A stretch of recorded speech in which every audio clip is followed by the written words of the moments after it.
Yes.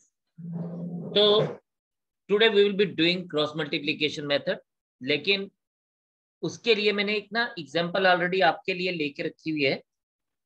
इसको हम पहले सॉल्व करेंगे एक मेथड से जो हमने ऑलरेडी सीख लिया है। सब्स्टिट्यूशन मेथड या एलिमिनेशन मेथड, हम कुछ भी यूज कर सकते हैं to get the things done. तो मैं यहाँ पे फिलहाल सब्स्टिट्यूशन मेथड यूज करूंगा to find out the values, और फिर हम क्रॉस मल्टीप्लिकेशन मेथड को सीखेंगे। फिर सेम क्वेश्चन चेक करेंगे कि हम इस क्वेश्चन को क्रॉस मल्टीप्लिकेशन मेथड से कैसे सॉल्व कर सकते हैं। ठीक है, तो हम देखते हैं। हमारे पास यहाँ पे दिया गया है, इसका वैल्यू दो इक्वेशंस दी गई हैं, इक्वेशन 1 एंड इक्वेशन 2। तो हम लोग लिखेंगे फ्रॉम फर्स्ट, जैसे कि हम लोग हमेशा करते हैं। From first I am using substitution method to find the value. तो 4y is equals to 11 minus 3x and y is equals to 11 minus 3x upon 4। ये हमें y का वैल्यू मिल गया इन टर्म्स ऑफ x। ठीक है, फिर हम इसको क्या करेंगे, हम यहाँ पे यूज करेंगे सब्स्टिट्यूटिंग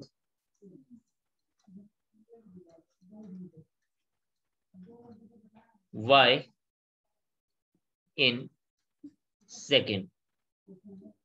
जब हम y को सेकेंड में सब्स्टिट्यूट करेंगे तो we get 4x plus 8 into 11 minus 3x, y की जगह पे ये लिखेंगे होल डिवाइडेड बाय 4, 4 टू ज़ा 8 is equals to 20.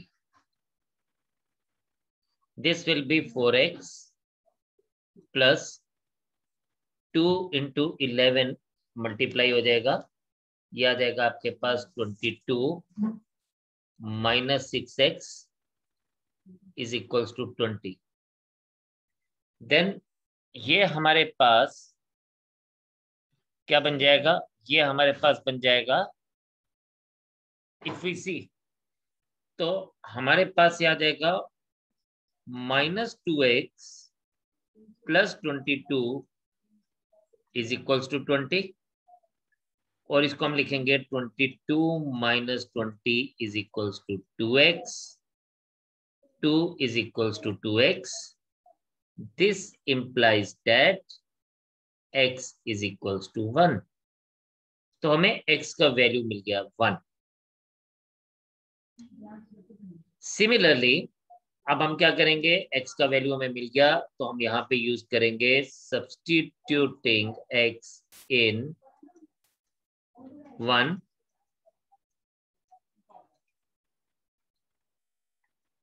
तो हम लोगों को मिल गया 3 into 1 plus 4y is equals to 11। Right, यहाँ पे अगर हम देखें तो हमारे पास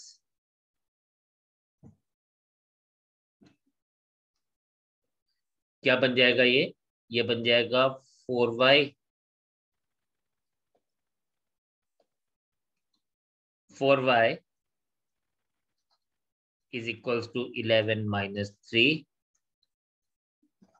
4y is equals to 8, y is equals to 8 upon 4, y is equals to 2। तो हमें x एंड y का वैल्यू मिल गया 1 एंड 2 रिस्पेक्टिवली। ठीक है, नाउ अब हम लोग सबसे पहले सीखेंगे क्रॉस मल्टीप्लिकेशन मेथड, और उसके बाद हम लोग सीखेंगे कि हम लोग इसको किस तरह से यूज करके we can find out the same value. So हम लोग अभी सीखने वाले हैं क्रॉस मल्टीप्लिकेशन मेथड। तो सभी लोग बहुत ध्यान से इसको देखेंगे, समझेंगे। अब हम सबसे पहले इसको जनरलाइज फॉर्म में बात करते हैं। हमारे पास सपोज दो इक्वेशन दी गई है इस तरह से, a1x plus b1y plus c1 is equals to 0। a2x plus b2y plus c2 is equals to 0। ये हमारे पास दो इक्वेशंस है, इक्वेशन 1 एंड इक्वेशन 2, जैसे कि हमें हमेशा हर बार मिलती है। हम लोग क्या करेंगे, हम लोगों ने देखना है, एक सबसे पहले हमने अपने दिमाग में याद रख लेना है क्या, एक टेबल। वो टेबल क्या है, वो टेबल ये है जो मैं बनाने वाला हूं, B1 B2 C1 C2। ये अभी तो मैं लिख रहा हूं आपके लिए, लेकिन आपने इसको दिमाग में लर्न करके रख लेना है, A1 A2 B1 B2। ठीक है। अब हमारे पास क्या है, जब ये गिवन है इस तरह से, ये हमने इसको दिमाग में अपने रख लेना है हमेशा, हमेशा के लिए। ये बड़ी इंपॉर्टेंट सी चीज है। अब हम लोग इसकी वैल्यू को फाइंड आउट करने के लिए क्या लिखेंगे, x upon is equals to y upon is equals to 1 upon. अब ये जो इसके मेन जो सारा पाथ है वो इसके अपॉन में जो चीज आएगी उसके ऊपर डिपेंड करेगा। Now very very important thing to understand, जब हम लोग x के लिए लिखने वाले हैं तो ये टेबल अब हमें काम आने वाला है। क्या लिखेंगे हम लोग x के लिए, x है ये वाला x, y जो इसकी वैल्यू फाइंड आउट करनी है, और 1 हमने कांस्टेंट के लिए लिखा, बिकॉज आप देखें यहाँ पर भी हमारे पास कांस्टेंट C1 और C2 दो अलग अलग कांस्टेंट्स हैं, तो उसके लिए हम लोगों ने 1 लिखा। अब मेन इंपॉर्टेंट चीज जो समझने वाली है वो ये है कि हम इन डिनोमिनेटर्स में क्या क्या लिखेंगे, कैसे यूज करेंगे। तो देखें, x के नीचे हम बात स्टार्ट करेंगे, x के कोफिशिएंट्स को छोड़ देंगे। x के कोफिशिएंट्स कौन कौन से हैं, x के कोफिशिएंट्स हैं a1 एंड a2। बाकी के कोफिशिएंट्स लिखेंगे, यानी हम लोग लिखेंगे b1 b2 c1 और c2 को ध्यान में रख के चलेंगे, जैसा कि मैंने यहाँ पे लिखा है b1 b2 c1 c2। Now करेंगे क्या, b1 into c2 minus b2 into c1। तो हम लोग यहाँ पे क्या लिखेंगे, हम इसको लिखेंगे ऐसे, b1 into c2 minus c1 into b2। ये हम लोग कहाँ पे लिखेंगे, ये हम लोग लिखेंगे x के नीचे। सिमिलरली y के नीचे हम लोग क्या लिखेंगे, y के नीचे हम लोग लिखेंगे, y वाले कोफिशिएंट छोड़ देंगे, यानी b1 और b2 को छोड़ देंगे, और उसके आगे से बात करेंगे c1 c2 की। तो c1 into a2 minus a1 into c2। तो हम क्या लिखेंगे यहाँ पे, हम यहाँ पे लिखेंगे c1 into a2 minus a1 into c2। And third, जब कांस्टेंट के लिए लिखना है तो हम लोग c1 और c2 को छोड़ देंगे, x और y के कोफिशिएंट्स को ध्यान में रखेंगे, तो आ जाएगा a1 into a2 minus b1 into b2। So will be writing it as a1 into a2, sorry a1 into b2 minus b1 into a2। बस जब हमने ये बना लिया तो हमारा आधा क्वेश्चन कंप्लीट हो गया। उसके बाद तो सिर्फ हम लोगों को क्या करना है, उसके बाद सिर्फ हम लोगों को इसको सॉल्व करना है आगे। तो कैसे ये होगा, let us understand with the example. जो हमारे पास हमने एग्जांपल लिया, हम उसी एग्जांपल का हेल्प लेंगे एंड हम उसको सीखेंगे कि ये कैसे हमारे पास आएगा। तो आपको ये दो चीज सीखनी है, एक नंबर 1 कि हमारे पास ये जो मैंने इस बॉक्स के अंदर बनाया है ये बहुत इंपॉर्टेंट है, और ये जो रिजल्ट हमारे पास आएगा इसको आपने ध्यान में रखना है। तो let us do the question, जो हमने क्वेश्चन अभी ऊपर लिया था उसको लेके चलेंगे। Now the question is 3x plus 4y is equals to 11। तो इसको हम पहले कन्वर्ट करेंगे, we will be writing it as 3x plus 4y minus 11 equals to 0। Similarly मैं ये दो इक्वेशन इसलिए ले रहा हूं क्योंकि इसकी वैल्यूज हम लोगों को पता है। सिमिलरली ये आएगा 4x plus 8y equals to 20. This implies that 4x plus 8y minus 20 equals to 0. अब आप यहां पे क्या देखेंगे? You will see a1 is equals to 3, b1 is equals to 4, c1 is equals to minus 11, a2 is equals to 4, b2 is equals to 8, and c2 is equals to minus 20. Wow, ये बात हम लोगों को जब दिख गई, हमने a1, a2, b1, b2 और c1, c2 फाइंड आउट कर लिया, तो अब हम आगे क्या करेंगे?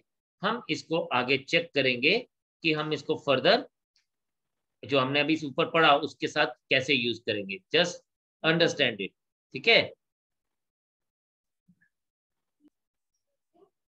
What we are going to do is, अब हम इस टेबल को यूज करेंगे और इसको हमें ना साइड पे, मतलब ये वाली चीज हमने दिखानी नहीं है, ये हम लोग साइड पे रफ पे बना सकते हैं अपने रेफरेंस के लिए.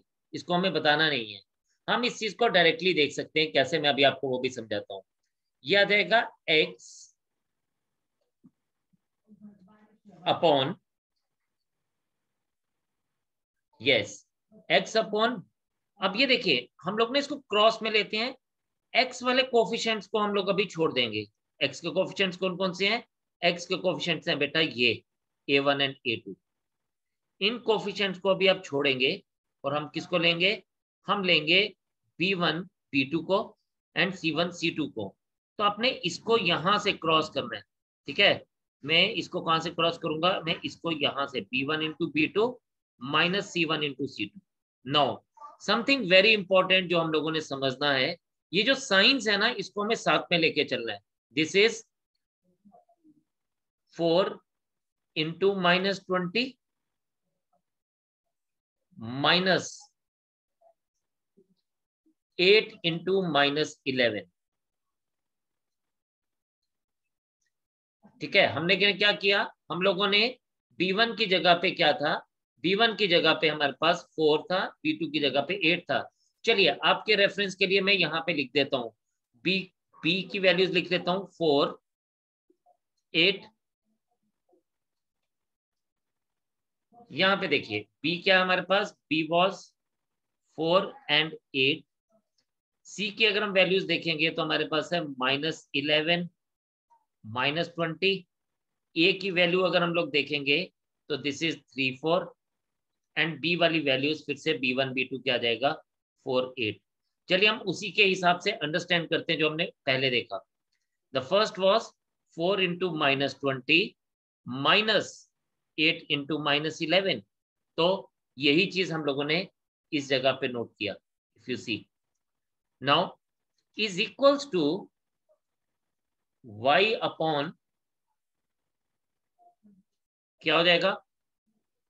y upon minus 11 into 4 minus 3 into minus 20. तो हम लोग यहां पे लिखेंगे minus 11 into 4 minus 3 into minus 20 is equals to, क्या लिखेंगे? Is equals to the next thing.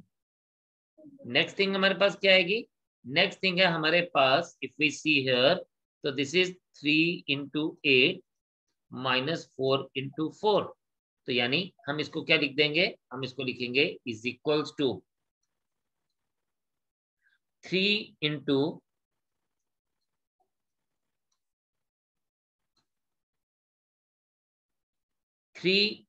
8 minus 4 into 4. तो मैंने आपको बोला था जब हम इस जगह पे पहुंच गए, यानी हमने ये क्रिएट कर दिया. जब हमने इस तरह से क्रिएट कर दिया तो आधा क्वेश्चन से ज्यादा हमारा फिनिश हो गया. बस अब सिर्फ कैलकुलेशंस करनी है. तो देखें कैलकुलेशंस कैसे होने वाली हैं. This is x upon minus 80, 4 into minus 20, 11 into minus 8, यानी minus 8 into minus 11. Minus into minus होता है plus, 88 is equals to y upon -44, 11 into -11 into 4, लेकिन -20 इंटू -3 is +60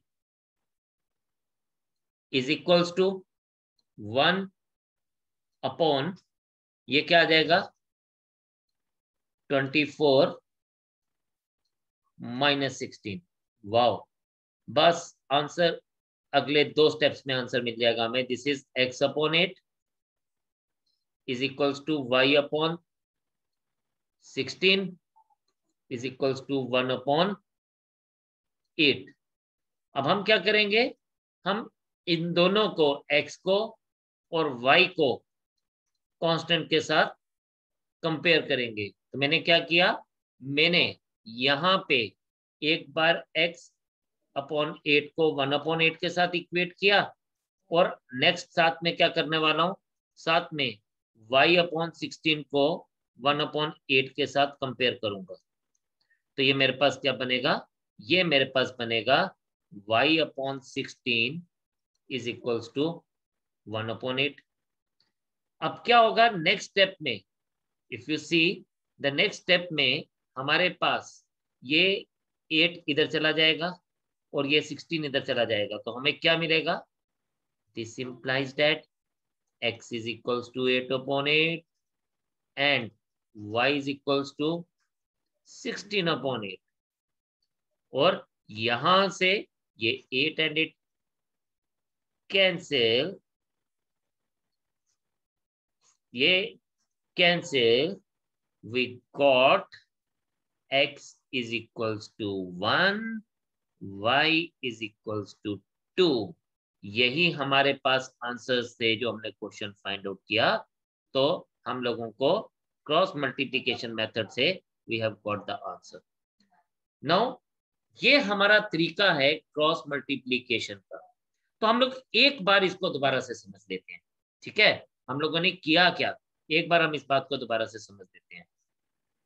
Now let us understand the things very minutely, बड़े ध्यान से इसको आप देखिएगा। हमारे पास इक्वेशन थी a1x b1y plus c1 equals to 0। फिर हमारे पास इक्वेशन थी a2x plus b2y plus c2 equals to 0। हमने सबसे पहले इसके कोफिशिएंट्स को ध्यान में दिया। हमने सिर्फ एक चीज का ध्यान रखना है कि इसके कोफिशिएंट्स के लिए हम जब x को लेंगे तो x के कोफिशिएंट्स को बिल्कुल भी नहीं लेंगे, जब y लेंगे तो y के कोफिशिएंट्स को छोड़ देंगे, और z लेंगे तो z के कोफिशिएंट्स को हम छोड़ देंगे, ठीक है। तो आप देखें यहाँ पे हम लोगों ने इसके लिए एक छोटा सा ध्यान रख दिया, एक हमने स्ट्रक्चर बना लिया। हमने लिखा b c a b। हमने बस ये चीज याद रखनी है कि हमने स्टार्ट कहाँ से करना है, हमने स्टार्ट करना है b से, ठीक है। हमने स्टार्ट कहाँ से करना है, हमने स्टार्ट करना है b से, फिर c, फिर a और फिर b। इस तरह से हम इसको याद रखेंगे, b c a b। हम हमेशा इसको ऐसे याद रखेंगे, b c a and b। सिर्फ बात इतनी से हमने ध्यान में रखनी है कि जब हमने x लेना है तो x में x के कोफिशिएंट यानी a1 a2 यूज नहीं होंगे, b1 c2 minus c1 b2, तो क्रॉस में जा रहे हैं, इसीलिए इसको क्रॉस मल्टीप्लिकेशन मेथड बोलते हैं। b1 into c2 minus c1 into b2, तो एक क्रॉस में हम लोग लेके चल रहे हैं, दैट इज वाई हम इसको क्रॉस मल्टीप्लिकेशन लेके चल रहे हैं, और बीच में हमेशा ये माइनस ही होगा। सिमिलरली y के लिए हमने b को छोड़ दिया, लेकिन हम c1 से आगे अगले वाले कोफिशिएंट से हमें चलना है, c1 c2 और नेक्स्ट कोफिशिएंट। क्योंकि नेक्स्ट कोफिशिएंट हमारे पास कुछ नहीं था तो हम लोग a1 a2 पे वापस आ गए, that is why we have taken it as c1 into a2 minus a1 into c2। And then जब हमने कांस्टेंट लिया तो हमने a1 into b2 and b1 into a2 ले लिया। कांस्टेंट के लिए एक इंपॉर्टेंट बात क्या है, कांस्टेंट के लिए हम हमेशा 1 अपॉन में लिखते हैं, लेकिन कांस्टेंट में एक बात और बहुत इंपॉर्टेंट है जो ध्यान देनी है, कांस्टेंट को हम हमेशा 0 के इस तरफ ही रखेंगे, 0 से लेफ्ट में ही रखेंगे। तो आपने देखा जो क्वेश्चन हम लोगों ने किया, तो पहले मैंने कांस्टेंट को 11 को इधर लेके आया, 0 के ऑपोजिट साइड पे लेके गया। तो यहाँ पे हमने कांस्टेंट को पहले इस तरफ लेके आए और उसके बाद हमने क्वेश्चन शुरू किया। दूसरी इंपॉर्टेंट बात कि ये जो साइंस होते हैं ना, जैसे अब आप यहाँ पे देखें, ये माइनस का साइन था, -11, -20, तो इन साइंस को हम छोड़ नहीं सकते, ये साइन हमेशा साथ रहेंगे क्वेश्चन के। तो this is something very important to remember कि ये जो हमारे पास साइंस हैं, ये साइंस हमेशा साथ में ही चलेंगे। एंड थर्ड इंपॉर्टेंट थिंग कि जब हम इनका प्रोडक्ट ले रहे थे, तो आप देखें इन प्रोडक्ट्स में भी हमने इन साइंस को साथ में ही रखा। -20 के केस में हमारे पास वो साइन जो था साथ ही रहा, यहाँ देखें। -11 में वो साइन साथ ही रहा। जहां जहां पे हमने 11 और 20 को यूज किया, उनके नेगेटिव साइंस को भी हमने साथ में ही यूज किया, तो उसको हम छोड़ नहीं सकते। This is something very important. तो यहाँ पे अगर आप देखें तो -11 तो रहा ही, लेकिन ये जो माइनस फॉर्मूला का था, जो कि हम लोग हर जगह पे यूज कर रहे थे, ये माइनस, ये हमने यहाँ भी यूज किया। तो ये फॉर्मूला का माइनस अलग है, जैसे यहाँ पे और यहाँ पे, वही हम लोगों ने यहाँ भी देखा और इसमें भी देखा, मेन उसमें भी देखा। लेकिन जो कांस्टेंट का माइनस था, ये जो नंबर्स का माइनस था, या जो कोफिशिएंट का माइनस रहेगा, वो साथ साथ चलता रहेगा। तो बस हम लोगों ने सिर्फ मल्टीप्लिकेशन किया, उसके बाद तो हम लोगों ने इक्वेट किया। और इक्वेट करने में जो हमें बात का ध्यान रखना है, वो ये बात का ध्यान रखना है कि हम लोग एक्स वाले कोफिशिएंट को अलग से कंपेयर करेंगे कांस्टेंट के साथ, और वाई वाले कोफिशिएंट को हम लोग अलग से कंपेयर करेंगे कांस्टेंट के साथ, तभी हमें एक्स और वाई की अलग अलग वैल्यू मिल जाएगी। I hope this thing is very much clear to you. तो आप इसको अभी नोट करेंगे और फिर हम इसके बाद आगे फर्दर बात करेंगे।